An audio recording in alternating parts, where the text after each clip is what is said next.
पूज्य गुरुदेव कहते हैं बापूजी की जो सत्संग करते हैं, सत्संग कराते हैं, और इसमें जो सहभागी होते हैं वो सचमुच में पुण्यशाली हैं, भाग्यशाली हैं, सौभाग्यशाली हैं, और इस धरती पर के वो देवता हैं जो सत्संग करते हैं, कराते हैं और उसमें सहभागिता होते हैं। और जो सत्संग सुनने में जिनकी रुचि है तो समझो बड़े पुण्य हैं, क्योंकि तुलसी पूर्व के पाप से हरि चर्चा ना सुहाए, जैसे ज्वर के बेग से भूख विदा हो जाए। अभी आप सब आए हैं तो आपके जीवन में आपके माता पिता का, दादा दादी का, नाना नानी का, गुरुओं का आशीर्वाद है, भगवान की कृपा है, तभी आप यहाँ सत्संग में पहुँच पाए। संत मिलन को जाइए तजी मोह माया अभिमान, ज्यों ज्यों पग आगे धरे कोटि यज्ञ समान। कहते हैं कि जो घड़ियाँ सत्संग में बीत जाए वही घड़ियाँ सार्थक है। कबीरा दर्शन साधु के साहिब आवे याद, लेखे में वही घड़ी बाकी के दिन बाद। वो घड़ियाँ ही हमारे भाग्य में लिख दी जाती है जिन घड़ियों में आपने सत्संग में बिताई है।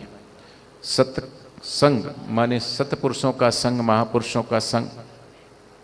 इसलिए जहाँ सत्संग होता है वहाँ पर नित्य जाया करो तुम, हमें फुर्सत नहीं ये कहकर तुम ये मौका मत गवाया करो तुम। फुर्सत लोगों को बहुत है और व्यर्थ के कामों के लिए फुर्सत ही फुर्सत है, पर सत्संग के लिए कोई ना कोई बहाना है। बच्चे छोटे हैं, बड़ी दूर है, बारिश का मौसम है, तो आप जो आए हैं आपने कोई बहाना नहीं बनाया, बल्कि ये सोचा कि चलो बड़े भाग्य से सत्संग प्राप्त होता है तो आ गए। और ऐसे सत्संग को तो हनुमान जी ने भी मांगा है राम जी से। क्या मांगा? आप भी हाथ जोड़िए। बारे बारे बारे मांगहूं,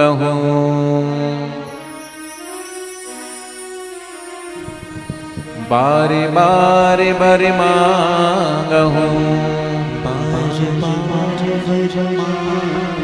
हर्ष दियो श्री रंग, हर्ष दियो श्री रंग, पद सरोजन पायनी, पद सरोजन पायनी, भक्ति सदा सत्संग, भक्ति दान मोहे दीजिए, भक्ति दान मोहे दीजिए, गुरुदेवन के देव, गुरुदेवन के देव, और कछु नहीं चाहिए, और कछु नहीं चाहिए, निस दिन तुम्हारी सेवा, निस दिन तुम्हारी सेवा, सुमिरन गुरु कृपा, सेवा सुमिरन गुरु कृपा, पार उतारण हार, इनसे भव को पार कर, इनसे भव को पार कर, जीवन है दिन चार, जीवन है दिन चार, खाते खाते दिन गए, खाते खाते दिन गए, सोते सोते रात, सोते सोते रात, साधक कबहू न कीन्ही, साधक कबहू न कीन्ही, प्रभु मिलन की माँ, प्रभु मिलन की माँ। और संत कबीरदास जी क्या कहते हैं? राम बुलावा भेजिया, राम बुलावा भेजिया, वाचत कबीरा रोए, वाचत कबीरा रोए, क्या करूं बैकुंठ को, क्या करूं बैकुंठ को, जहाँ साध संगत ना हो, जहाँ साध संगत ना हो। तो कबीरदास जी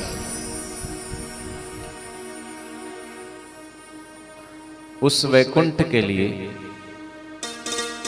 कबीरदास जी तो मुक्त है, ज्ञानी है, और फिर भी वैकुंठ का परित्याग कर देते हैं।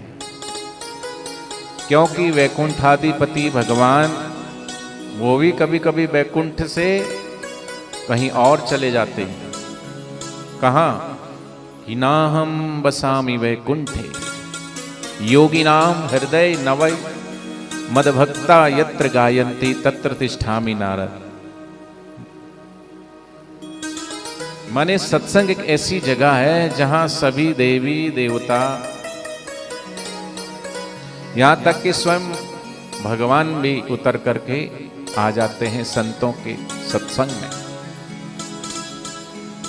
ना हम बसामि वैकुंठे योगी नाम हृदय नवय मदभक्ता यत्र गायन्ति तत्र तिष्ठामि नारद। और कबीरदास जी कहते हैं क्या करूं उस वैकुंठ को जहां साधु की संगत नहीं हो, मतलब जहां ब्रह्मज्ञानी सदगुरु के दर्शन हो जाए, ब्रह्मज्ञानी सदगुरुओं का सत्संग हो जाए।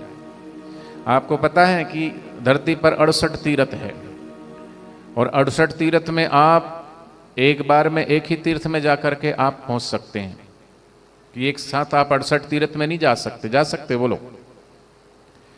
गंगा जाओगे तो यमुना रह जाएगी, यमुना जाओगे तो गोदावरी रह जाएगी, सरस्वती रह जाएगी, बद्रीनाथ जाओगे तो केदारनाथ रह जाएगा, गंगा सागर जाओगे तो हरिद्वार रह जाएगा, हरिद्वार जाओगे तो मथुरा रह जाएगा, मथुरा जाओगे तो काशी रह जाएगा। लेकिन एक ऐसी जगह है, एक ऐसी जगह जहां ये सारे तीर्थ वास करते हैं और जहां इन 68 तीर्थों में आप जाकर के जो पुण्य मिलेगा वो पुण्य आपको एक ही जगह पर प्राप्त हो जाएगा। कहां?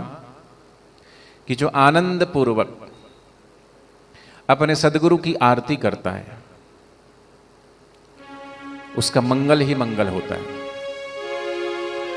और हरि और गुरु चरणों की जो सेवा करता है वहां पर सच्चे तीर्थों का वास होता है। तीर्थ भी एक बाह्य तीर्थ होता है और एक भीतर का भी तीर्थ होता है। भगवान शिव जी ने कहा इदम तीर्थम मिदम तीर्थम भ्रामयन्ति ही तामसः जना आत्मतीर्थम ना जानाति मोक्षयिष्यामि कथम सुडो प्रिय। ये तीर्थ बड़ा है, वो तीर्थ बड़ा है, ये बाह्य तीर्थ है, लेकिन ये इन तीर्थों को स्थावर तीर्थ कहते हैं। लेकिन इन तीर्थों से भी बड़ा तीर्थ है जंगम तीर्थ। और जंगम तीर्थ कौन है? कि चलते फिरते महापुरुष जो ब्रह्मज्ञानी संत हैं वो सच्चे तीर्थ हैं और सभी तीर्थ वहाँ वास करते हैं। इसलिए संत प्रीतम दास जी ने कहा आनंद मंगल करो आरती हरि गुरु संतन सेवा। आनंद मंगल करो आरती हरि गुरु संतन सेवा। आनंद मंगल करूं आरती हरि गुरु संतन सेवा। आनंद मंगल करो आरती हरि गुरु संतन सेवा। जेणे आंगन तुलसी नो क्यारो, जेणे आंगन तुलसी नो क्यारो, साल ग्रामनि सेवा वाला अजी आनंद देखूं तिन तैसी। अपनी अपनी भावना से अपनी अपनी दृष्टि से देखा, पर नजरों से देखा और एक सदगुरु ने सब पर एक दृष्टि डाली, सबके ऊपर एक दृष्टि घुमाई, एक दृष्टि देखे सभी चले शांत गंभीर, कुछ नहीं बोले, गंभीर मुद्रा में सबकी तरफ दृष्टि। जैसी दृष्टि घुमाई और नीचे उतरे तो किसी के हाथ में भाला था वो गिरा, चाकू था वो गिरा, लाठी थी वो गिरा और गिर गए और ऐसे अवाक से देखने ठगे के ठगे रह गए। जैसे भगवान श्री रामचंद्र जी जनकपुर गए थे ना, तो जनक के नगरवासी जब भगवान राम लक्ष्मण को देखते थे उनकी मोहक मनमूरत को देख करके जैसे मोह जाते थे, माने वो भूल ही जाते थे। ऐसे ही उस दृष्टि से माने वो ऐसे अपने विचार उनके शांत हो गए। और ये सबको पता है कि महापुरुषों की, बापूजी की जहाँ हाजिरी होती है, बापूजी व्यासपीठ पर विराजमान होते हैं और चाहे वहाँ लाखों की संख्या हो तो भी सब शांति से बैठे रहते हैं, इतनी गहरी शांति। इन महापुरुषों की दृष्टि से व्यक्ति का दुष्ट स्वभाव बदल जाता है। देखो नारद जी की दृष्टि पड़ी बालिया लुटेरा पर तो महान दार्शनिक और त्रिकाल ज्ञानी वाल्मीकि ऋषि हो गए, और बालिया लुटेरा से वाल्मीकि हो गए। ऐसे ही अंगुली माल पर दृष्टि पड़ी तो महान क्या हो गए, बोलो, भिक्षुक हो गए, मोक्ष के अधिकारी हो गए, भगवान बुद्ध के परम शिष्य हो गए। इसलिए कहा नज़रों से वो निहाल हो जाते हैं जो सदगुरु की नज़र में आ जाते हैं। तो नाम संकीर्तन की कलयुग में बड़ी महिमा है। चतुर्मास शुरू हो गया है, श्रावण मास चल रहा है, और ऐसे चतुर्मास में, श्रावण मास में सत्संग प्राप्त हो जाना ये बड़े पुण्य का प्रभाव है।